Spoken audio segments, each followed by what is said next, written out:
ሰላም ጤና ይስጥልን ውድ ሪፖርተር ተከታታዮች የሰዓቱን ዜናዎች ቀጥዬ አሰማችኋለሁ።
የኢትዮጵያ አየር መንገድ ንብረት የሆነ አውሮፕላን ወደ ሶማሊያ እንዳይገባ መከልከሉ ቢገለጽም የኢትዮጵያ አየር መንገድ ወደ ሶማሊያ በረራ አልታገድኩም ብሏል።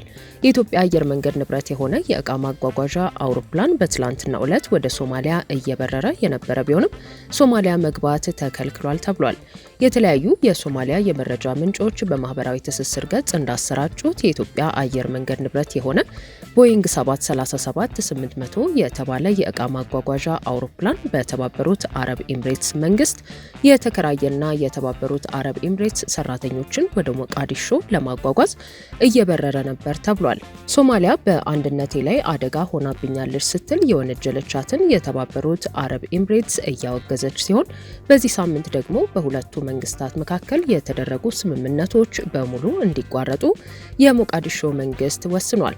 ከኢኮኖሚ እስከ ወታደራዊ ያሉ ማንኛውም ስምምነቶች እንዲቋረጡ መባሉን ተከትሎ የሶማሊያ ፌዴራል መንግስት ለዩኤኢ መንግስት ውስን የበረራ ፈቃዶችን በመስጠት ማውጣት የሚፈልጉት ነገር ካለ እንዲያንቀሳቅሱ ብሎ በመጨረሻም በረራዎችን አግዷል። የኢትዮጵያ ንብረት የሆነው የጭነት አውሮፕላን ወደ ሶማሊያ የአየር ክልል እንዳይገባ ተከልክሏል ቢባልም የተባበሩት አረብ ኤምሬትስ የተከራየው ስለመሆኑም ሆነ እየተጓዘ ስለነበረበት ዓላማ የተረጋገጠ መረጃ አልወጣም።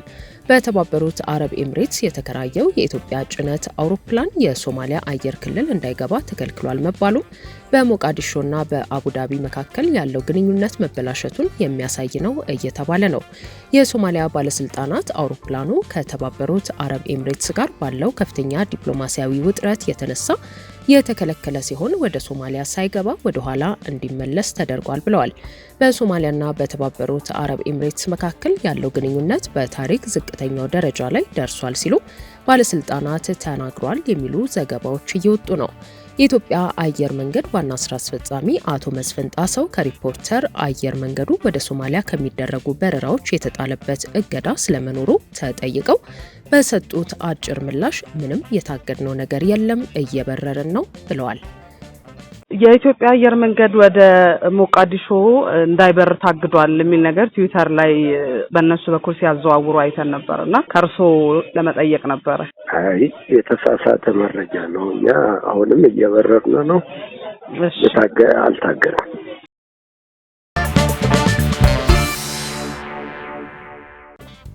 የፓርላማ አባሉ ባረፉበት ሆቴል ሞተው ተገኙ። በአንድ የአሜሪካ ዩኒቨርሲቲ ሲከታተሉ የነበረውን የፒኤችዲ ወይንም የሶስተኛ ዲግሪ ትምህርታቸውን አጠናቀው ለምርቃት ወደ አሜሪካን ሀገር ያቀኑት የኢትዮጵያ የሕዝብ ተወካዮች ምክር ቤት አባል ባረፉበት ሆቴል ሞተው ተገኝተዋል። የፓርላማ አባሉ ዶክተር ለታ ተስፋዬ ጁሌ አብረዋቸው ይማሩ ከነበሩ ሌሎች የኢትዮጵያ መንግስት የስራ ኃላፊዎች ጋር ሆነው ባለፈው ቅዳሜ ዋሽንግተን ዲሲ መግባታቸውን ምንጮች ጠቁመዋል። ከዚያም ወደሚያርፉበት ቨርጂኒያ ውስጥ ወደሚገኝ ሂልተን ሆቴል ማቅናታቸውን ምንጮቹ ገልጸዋል። ይሁን እንጂ ዶክተር ለታ በነጋታው እሁድ ጓደኞቻቸው ሲጠብቋቸው ሊገኙ አለመቻላቸውን ምንጮቹ ገልጸዋል። ሆቴላቸው ውስጥ ሲገቡ ሞተው መገኘታቸውን ምንጮቹ አክለዋል። ከዶክተር ለታ ተስፋዬ ጋር አብረው ከተጓዙ የሚያውቋቸው የመንግስት ኃላፊዎች መካከል የፌዴራል ቤቶች ኮርፖሬሽን ዋና ስራ አስፈጻሚ ረሻድ ከማል እንደሚገኙበት ምንጮቹ ጠቁመዋል። የደምቢዶሎ ዩኒቨርሲቲ ፕሬዝዳንት የነበሩትና እንዲሁም የጠቅላይ ሚኒስትሩ አማካሪ ሆነው ሲያገለግሉ የቆዩት ዶክተር ለታ ተስፋዬ ጁሌ ቅዳሜ ጠዋት ከአዲስ አበባ ወደ ዋሽንግተን ዲሲ ከመንግስት ልኡካን ቡድን ጋር ገብተው ነበር። ዛሬ ዶክተር ለታ ባረፉበት ሂልተን ሆቴል ቨርጂኒያ ውስጥ ሞተው መገኘታቸው ተነግሯል። የህልፈታቸው መረጃ እስከ ዛሬ የቆየው አስክሬናቸው ለምርመራ ከሄደበት ሆስፒታል እስኪመለስ እንደሆነ የጠቆሙት ምንጮቹ በነገው ዕለት አሜሪካ በሚገኘው የኢትዮጵያ ኤምባሲ በኩል አስክሬናቸው ወደ ኢትዮጵያ እንደሚላክ ገልጸዋል። የፓርላማ አባሉ ዶክተር ለታ ተስፋዬ 2 የዶክትሬት ዲግሪ የነበራቸው መምህርና ተመራማሪ እንዲሁም ትምህርት ሰለቸኝ የማይሉ መሆናቸውን በቅርብ የሚያውቋቸው ይናገራሉ። ወደ አሜሪካ ሀገር ያቀኑት ደግሞ 3ኛ የዶክትሬት ዲግሪያቸውን አጠናቀው ለመመረቅ እንደነበር ገልጸዋል። ዶክተር ለታ ተስፋዬ የደንቢዶሎ ዩኒቨርሲቲን በፕሬዝዳንትነት ለ6 ዓመታት ያገለገሉ ሲሆን በህዝብ ዘንድ በስፋት የታወቁት ከደንቢዶሎ ዩኒቨርሲቲ ታግተዋል የተባሉ ተማሪዎችን የተመለከቱ መረጃዎችን በመስጠት ነው። የደንቢዶሎ ዩኒቨርሲቲ ዛሬ ባወጣው መግለጫም ዶክተር ለታ ተስፋዬ በፕሬዝዳንትነት ዘመናቸው ትውልድን ማብቃት በሚል መሪ ቃል የዩኒቨርሲቲውን ራዕይ ለማሳካት በትጋት የሰሩ በኢትዮጵያ የከፍተኛ ትምህርት ተቋማት አመራርና በፊዚክስ ዘርፍ ትልቅ አሻራን ያሳረፉ በዩኒቨርሲቲውም ሆነ በአካባቢው ማህበረሰብ ዘንድ አድናቆትን ያተረፉ ቁርጠኛ መሪ ነበሩ ሲሉ ገልጿቸዋል። የደንቢዶሎ ዩኒቨርሲቲ ታታሪ መሪውንና ለሀገሪቱ የተስፋ ብርሃን የሆነውን ዶክተር ለታ ተስፋዬ ያልተጠበቀ ድንገተኛ ህልፈት ልባዊ ሐዘኑን በመግለጽ ለቤተሰቦቻቸው፣ ለዘመዶቻቸው፣ ለዩኒቨርሲቲው ማህበረሰብና ለጓደኞቻቸውም መጽናናት ይመኛል ብሏል።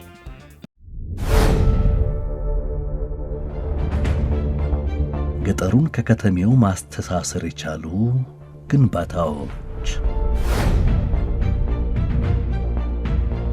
ለመዲናችን አዲስ አበባ የውበት ግርማን ያላበሱ ሪል ስቴቶች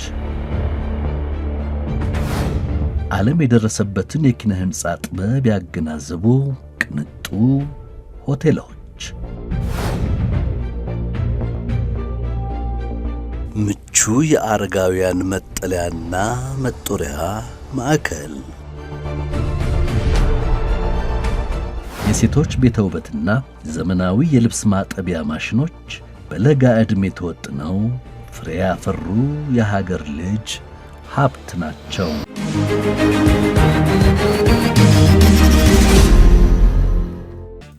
የኢትዮጵያ ፌዴራል ፖሊስ ትላንት ምሽት ባወጣው መግለጫ የኤርትራ መንግስት ከሀገር ውስጥና ሌሎች ታሪካዊ ጠላቶች ጋር በማበር የሀገራችንን ሰላም ለማደፍረስ የፋኖ ቡድንን ለማስታጠቅ በስውር የላከውን ከ56000 በላይ የተለያዩ የጦር መሳሪያ ጥይቶችን በቁጥጥር ስር አውያለሁ ብሏል።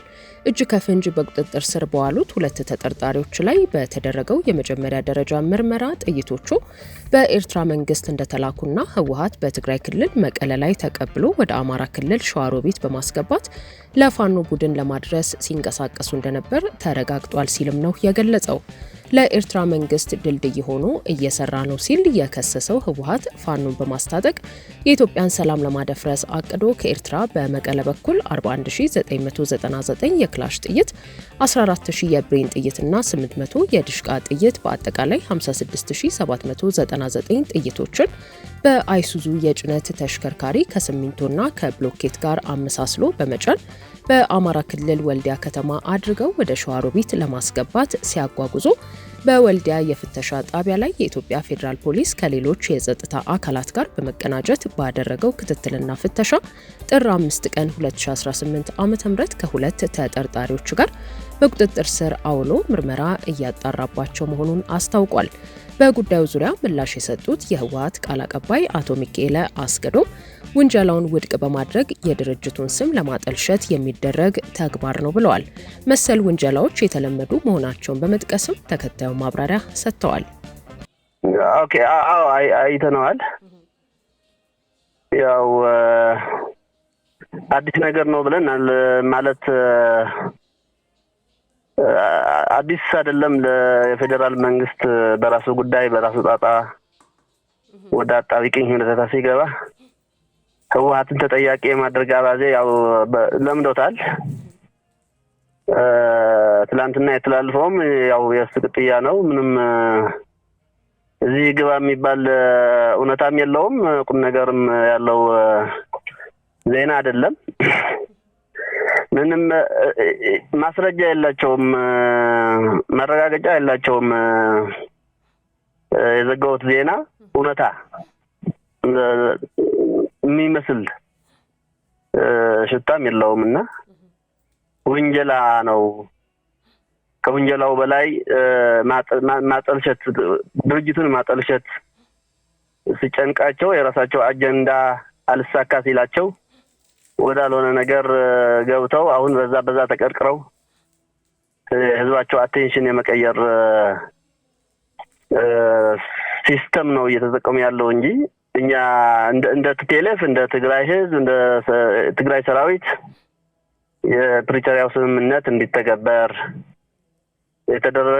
ስምምነቱ ተግባራዊ በማድረግ ውጥረቱ እንዲረግብ እንዲለዝብ ወደ አጠቃላይ መፍትሄ እንድንሄድ በትዕግስት የተንቀሳቀስን ያለ ነው እንጂ ወደ ዝም ብሎ እንደዚህ የወረደ የረከሰ አይነት እንቅስቃሴ አናደርግም። እንደ ድርጅትም ይታወቃል። ሜይቢ ያልቻሉት ሊሻገሩት ያልቻሉ የራሳቸው የፖለቲካ ችግር ውስጥ ገብተዋል። እሱን ደግሞ ወደ ቲፒኤልኤፍ በማላከክ የህዝቡን አቴንሽን በመቀየር አጀንዳ የመቀየር አካሄድ እየሄዱ መሆኑን የተረዳ ነው። እኔ ይህን የተረዳሁት እንጂ በመቀሌ ከሻዕቢያ የመጣ መሆኑን ማስረጃ የለም። በመቀሌ ያለፈ መሆኑን የሚያመጡት ማስረጃ የለም። በወልዲያ ነው የተያዘው ነው ያሉት። ወደ ሸዋሮቢት እየተጓዘ ነው። እኛ እንደ ትግራይ በዚህ በኩል እንደዚህ አይነት እንቅስቃሴ ማድረግ ኢንተረስት የለንም። እንደ ድርጅት ደግሞ እንደዚህ አይነት ኢንተረስት የለንም፣ ሊሆንም አይችልም። ስለዚህ ጠባጫሪነት ነው። ይሄ ደግሞ ለማንም አይጠቅምም። ሁሌ የሚያደርጉት ነው። አንዳንዴ የሰራዊቱ አመራር ይወነጅላሉ፣ አንዳንዴ ቲፒኤልኤፍን ይወነጅላሉ፣ አንዳንዴ ጊዜያዊ አስተዳደሩን ይወነጅላሉ። ደስ እንዳላቸው እንዳሻቸው ነው። ጨንቃቸው ወደ ሚዲያ ወጡና መርጨት ነው። ዝም ብሎ ማጠልሸት ነው። ውንጀላ ነው የሚያያዙት። ጀነራሉም ወጣ እንደዛ ይላል፣ አመራሩም መንግስት አመራሩም የድርጅት አመራሩም እንደዛ ይላል። ስንት ጊዜ ነው ባላንስ የምናደርገው? በጣም የሚገርምና የሚያስቸግር ሁኔታ ነው ያለው። ዞሮ ዞሮ እንደ ቲፒኤልኤፍ ወደ እንደዚህ አይነት የረከሰ የወረደ ስራ አንወርድም። የፕሪቶሪያው ስምምነት እንዲተገበር በየቀኑ በየዕለቱ እየተናገርን ያለ ነው። የኢትዮጵያ ሕዝብ እንዲያውቅ፣ የፌዴራል መንግስት እንዲተገብረው፣ የዓለም ማህበረሰብም በስምምነቱ መሰረት እንዲተገበር እኛ እየጠበቅንና በትዕግስት እየተከታተልን ያለ ነው። ይሄን ነገር ላለመተግበር ሌላ ተጨማሪ ውንጀላና ጥላሸት የመቀባት ሂደትን ተያይዘውበታል። ዞሮ ዞሮ ከሀቅ የራቀ ምንም እውነታ የሌለው በማስረጃም ሊያቀርቡበት የማይችሉ የሐሰት ትርክት ነው ያካሄዱት ያሉ። በዚህ አኳኋን ነው የምናየው እኛ። ውድ ሪፖርተር ተከታታዮች የሰዓቱ ዜናዎቻችን እነዚህ ነበሩ። ስላደመጣችሁን ከልብ እናመሰግናለን።